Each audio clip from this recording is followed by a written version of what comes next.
Hi, everybody. I'm BriJet. I'm a person in recovery from alcoholism and some other stuff too, codependence.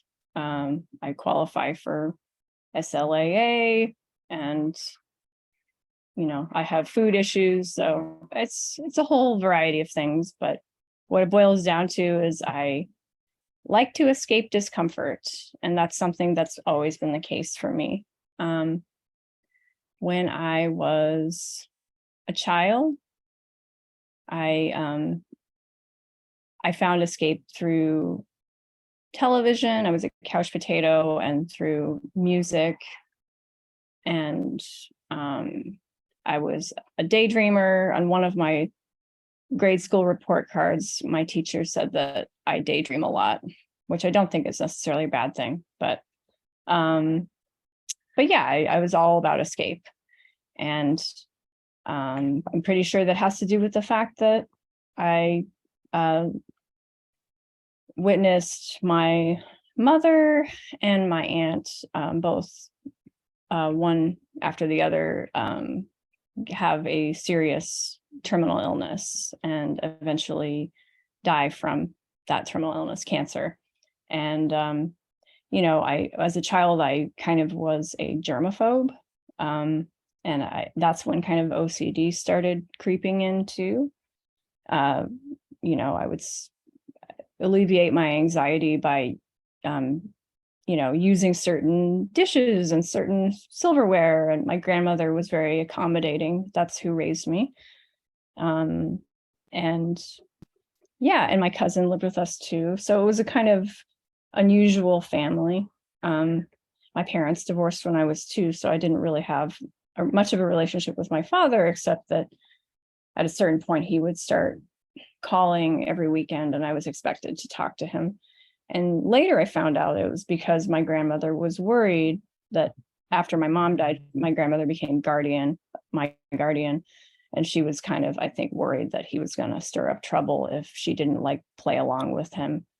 But I don't have a relationship with him today. But I do have a big extended family. I have, I was raised by my Irish Catholic grandmother. So we have a big family, a lot of cousins. And I always enjoyed spending time with family and listening to the adults talk and tell stories. And it was definitely kind of strange when my mom got sick. That was weird. And it caused a lot of social anxiety too, because I already knew that our family was kind of different, but I went to a Catholic grade school, and I didn't fit in, and I was teased, or as you would probably call it today, bullied. And so I had a lot of anxiety about not fitting in. And when my mom got sick, I was sort of like, I remember for my first communion, I was worried about her coming to the church. I was afraid she was going to embarrass me, which is kind of a horrible thing to think, I guess. But my aunt and uncle stood in for me on my first communion, but because she was too sick to attend. So that was weird. And the other thing about that time was people treated me differently. And I noticed that. There was some pity happening, and I hated that. And I still hate that. And I had teachers who were very kind, but like they took me out for ice cream the summer my mom died. And I was like, that's just because they feel sorry for me. And so I guess that's kind of when my when I started to not really trust people. And there were times before that I didn't trust people, and that I noticed kind of hypocrisy, especially in the Catholic Church, but I won't get into that really. But yeah, so about a year after my mother died, my aunt moved in with us, and she was sick, and my grandmother took care of her too. So I saw that process. Her daughter, my cousin, lived with us, and so that was tough. That was really horrible to witness. And like I'm still squeamish and like a germaphobe to this day. The interesting thing about my aunt was she was a member of Alcoholics Anonymous, and that was my first exposure to that whole idea.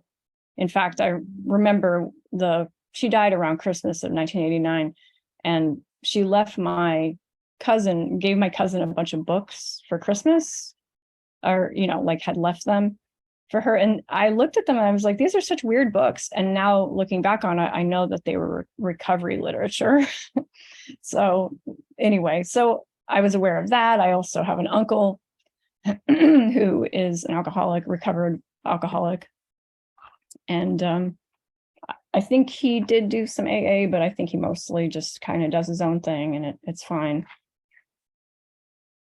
So I was aware of that family history. When I was about 19 or 20, I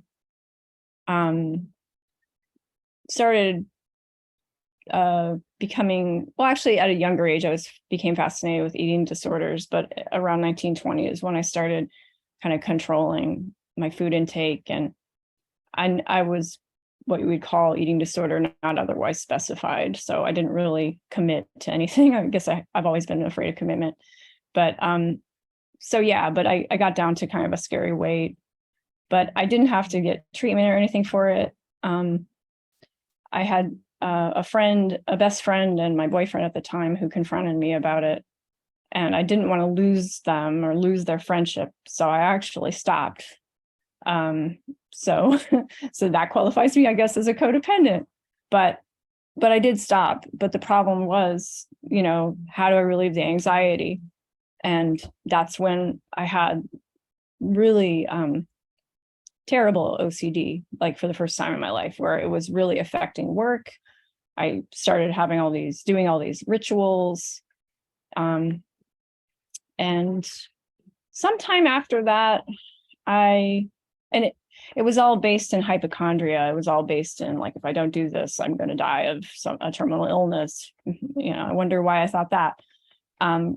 And I did walk around my whole life assuming the sky was going to fall. Eventually, I was going to have this, what happened to my mom happened to me. We found out about 20 years ago. We knew it was hereditary, but about 20 years ago, my aunt who survived breast cancer got genetic testing. And so we did identify that our family has a gene mutation, the BRCA1 and BRCA2 breast cancer gene mutations. And you might recognize that because Angelina Jolie actually mentions that she has that and was talking about that a few years ago. I don't. I've had extensive genetic testing. I still have an elevated risk. But my assumption for years was that I was gonna follow in my mother's footsteps. And so I've, lived, I guess, my life in a lot of fear. And so, early 20s, I have this OCD. I go to a psychiatrist. They give me an SSRI. I take it for about a week. I don't like the dry mouth. I don't like the way it makes me feel. I'm sure it didn't really kick in yet. I just didn't like the physical side effects. And I was around 21 at the time. I said, well, I'm in college. I'm in my 20s. I kind of want to be able to drink. So yeah, I don't want to do this. So I just stopped taking that medicine. And I just started drinking more. And I noticed that it relieved that anxiety. And I wasn't as worried about dying all the time. And I didn't really care about the things I cared about before, like my weight or whatever. And, I think at first it was kind of fun. I think in high school, like when I drank with family, like beers on a vacation or whatever, that was probably the only time I drank like a normal person. Because I can remember early on, binge drinking and have it being like a regular thing. But I guess it wasn't that out of control. There would be times it would be out of control, but there would be a lot of times that it wasn't. It did allow me to sort of obviously lose my inhibitions, and I always have had a hard time like dealing with conflict, or I've always understood how I feel, but I haven't been able to execute like an action related to it. So like if I felt like I was uncomfortable in a relationship, I would do everything else other than like break up with the person. I would like, do self-destructive things, or I would do things to harm the relationship. And alcohol was often involved. There was a time I was afraid to break up with someone and I just like got drunk beforehand and did it, which I don't know, maybe it was not a great idea, but I had the nerve to do it. So that probably was for the best, but,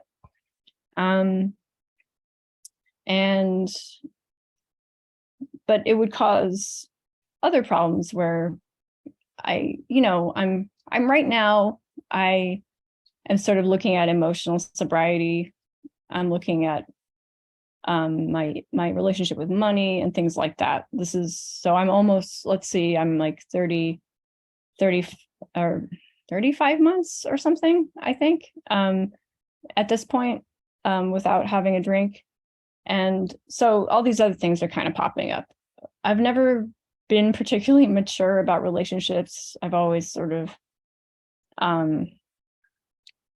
I don't know, wanted to avoid rejection, wanted to people please, and would often deny how I'm feeling. And so alcohol would actually be a tool that I would use to help me either completely sabotage a situation or just numb myself in the situation. And I remember a couple of years ago, I was dating someone who drank more than me. I was only like 1 or 2 bottles of wine a night, but he was drinking like many, many martinis a night. And so I was able to sort of like camouflage my drinking, and we would get into fights, and like, I don't know, there were just so many red flags, but I was just not willing to face that. And I just kept going. Because I didn't want to deal with it. And I even had we lived together for like 2 months, but it just did not work. But I even had this conscious thought of don't move in with him. Like it was almost as if someone was in the room with me saying it to me. And it was that clear, but I still did it. And I think it was just, those fears, like the fear of loss, the fear of abandonment, of being alone, of facing my feelings, I guess. I've been having kind of lately a hard time understanding what I'm feeling. And when I went through my 4th step like a year and a half ago with someone, they, like when I read that to them, I noticed patterns. Like I noticed how I, really crave attention from people and validation from outside of myself. And and it's became more important than me caring about myself, so and I'm still struggling with that. And so I often wonder, do I want out of this situation because I just want to move on to something else and I'm craving something else? Or is it like a legitimate gut feeling? Like, am I just ignoring my gut again? So that's something that's been sort of bouncing around in my head lately. But yeah, so that relationship I just mentioned, after that ended, I moved to where I'm at now in Jersey City. And I, for about a year and a couple months, I just drank wine every day. And I've lived in the New York City area for many years. And when I moved out here, I was from a college town, so there's plenty of drinking happening there, but here it's also very normalized. And my workplace, people enjoy going out. My boss loves taking people out for drinks and stuff. So in fact, I was a part of that for a really long time. So that was a really hard environment to be in when I stopped drinking. But for about a year after that relationship ended, I was just drinking alone in my house. It was a lot more affordable, a lot less crazy to be, because I would drink after work. I work in Brooklyn, and I'd be coming home at like 2 a.m. And, like I was lucky nothing ever happened, or I never got like attacked or anything. But, I just figured, I'd rather just be at home. So I saved money, but it's looking back on it, it was kind of sad. I mean, sometimes I'd have fun, but I'd just be sitting here drinking like a bottle or a bottle and a half of wine. I'd already probably had one or two on my break at work in the evening. And yeah, just kind of sitting here, maybe giggling or watching a movie, or much to my cat's dismay, maybe dancing in the kitchen. They weren't really a fan of that. But yeah, it was sad. It was a small existence. And I have friends, and I still, like am in touch with my family. It's, but I just really wasn't like reaching out to anyone. I didn't have a network exactly. I had a few really close friends. I belong to a church community, although I'm an atheist, but it's the Episcopal church. So, they're kind of welcoming of everybody. And for a while, I had a nice community there. I volunteered at a radio station and had a nice community there. But yeah, at this point, I was just sort of really isolated. And so in 2019, I was in a weird long distance relationship. Wasn't even called a relationship. It was just, we were friends or whatever, but there was more to it than that. And, I wasn't going about things in a healthy way. And there was one day where I didn't hear from him for like a long time, and it was unusual. And I started to panic. And, this is kind of where that like codependency stuff comes in, and that sort of love addiction kind of stuff comes in. I was panicking, and I was thinking all these worst case scenarios. And it was on Halloween day of 2019, and I was at work, and I decided to go on my break with my coworker. And yeah, we just kind of got a couple drinks and came back, and I said, hey, why don't we like see if our boss wants to hang out after work? Knowing that she'd buy drinks or whatever. And I still didn't hear from the person. And like, I was just like, all right, well, fuck this. So like, I just hung out with them, and I was like looking for validation, like again, outside of myself. And, like, okay, well, this person's ignoring me, so let's see who is not ignoring me. And I just ended up getting like really, really just sick, drunk, and passing out at my friend's house and waking up. And I had to run an errand that day. I had to go to the bank to deal with some stuff, and sitting in like a bank waiting room when you're massively hungover. Oh my gosh, it's just awful, hell on earth. And the other thing was I hadn't been home for over 24 hours. So my cats, they hadn't eaten, they hadn't had dinner. And, that, like, obviously the way I was treating myself and the people I was with was terrible, but like, they're innocent. They have no way of feeding themselves. It was just like really shitty. So I came home, and I felt really bad about that. I immediately dumped out the rest of the wine, and all day long I felt remorseful. And I'd had moments like that before, like where I'd missed Christmas, or I'd screamed at someone the night before, or something happened, or I cheated on someone, or I don't know, just did other things that I'm not proud of. But like at this point, it really, I don't know, it for some reason it was different. I don't know. I guess it's because a lot of different things happened. Like I was neglecting my cats. I was kind of being disrespectful to my friends. I was kind of using people a little bit. And just, I felt like crap, so I don't know, but there was just something different about it. And I was dreading talking to that person that I, feel that I kind of betrayed a little bit. And yeah, and I was terrified I was going to lose that friendship. So that was my motivator. I called the number that you call and figured out when a meeting was happening. And, I'd never done this before, so I was kind of nervous about it, but, I got got myself to this 10 o'clock p.m. candlelight meeting here in Jersey City. It's still my home group.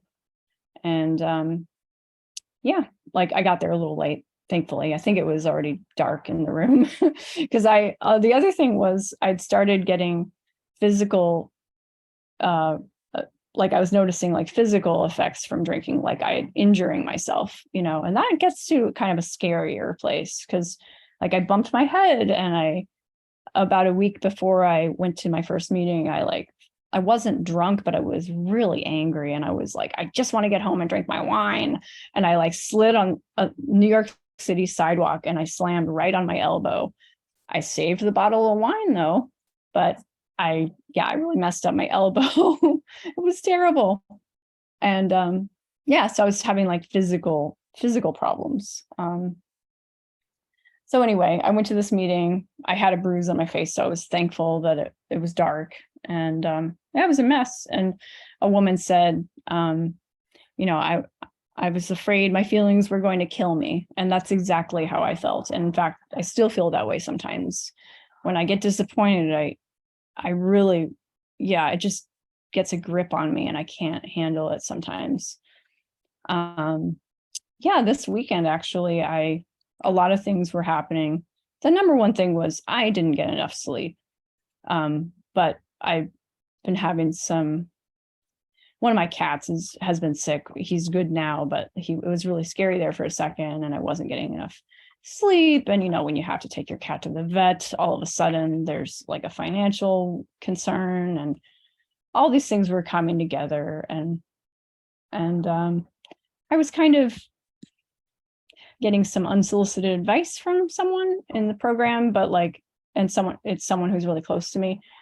And sometimes it's really hard to hear that, but I didn't argue with them. I just listened, but I was overwhelmed in that moment. And I was on my break at work, and I just thought, no one would know if I went and got a beer, no one would know.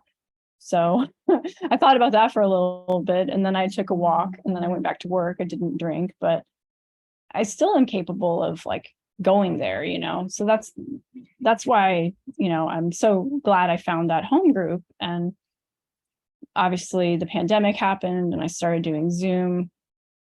I did a nightly big book study for the first couple of months of the pandemic, and I was still involved with that group on and off, but I found the secular community, I think it was like late May of 2020, and various groups, this meeting, the Santa Monica meeting, the Queen Street Toronto meeting, and then and the list goes on. Eventually I found myself on the New York Agnostics group, and I did service there. And that was really important. Like starting to do service really kind of changed things, transformed everything. But what really did it for me was early 2021. I started to find more community, because I'd be going to meetings and I'd do service and I'd chit chat a little, but I didn't really have friends yet. And so it wasn't really until like some of the meetings I started going to in early 2021 that I really started developing friendships, or, that I was aware that I had friends, so that made a big difference. And, I've gone to a lot of meetings. I try to be involved. I was involved a little bit in the International Conference of Secular AA this year, although not as much as I would have liked to have been because of work and stuff like that. It's been hard navigating, like getting back to work, but like also maintaining going to meetings, because to me, that's really important. I still need to go to my meetings. And it was so obvious yesterday. I hadn't been to a meeting in a few days. And yesterday I went to one in the morning, and I felt like I was being like, I don't know, just energized, like I was plugged in to a charger or something, just by the end of the meeting. And there was a business meeting after, and I love business meetings. So that made me feel even better. But yeah, so my life is definitely not small anymore. It's full. It's not without its burdens and stresses. I'm still trying to figure a lot of it out. but I guess I have time to do that. And I didn't, no one in my family really was aware of any of this, so I kind of had to like tell people in my family, oh, I don't drink anymore, and this is why. And I told everyone at work. They all know. I actually have a coworker now who's also sober, and that's kind of cool. Yeah, so things are looking okay. And in December, I'll have 3 years of not taking a drink, and that'll be kind of cool. So yeah, I don't really have much else to say. I think my time's pretty much up, but that's where I'm at right now. That's a little bit about the journey, and I've enjoyed being the host of this meeting. And so I love speaker meetings. They're my favorite. Second would be literature meetings. Yeah, so anyway, I'm looking forward to hearing what people have to say. Thank you for letting me be of service.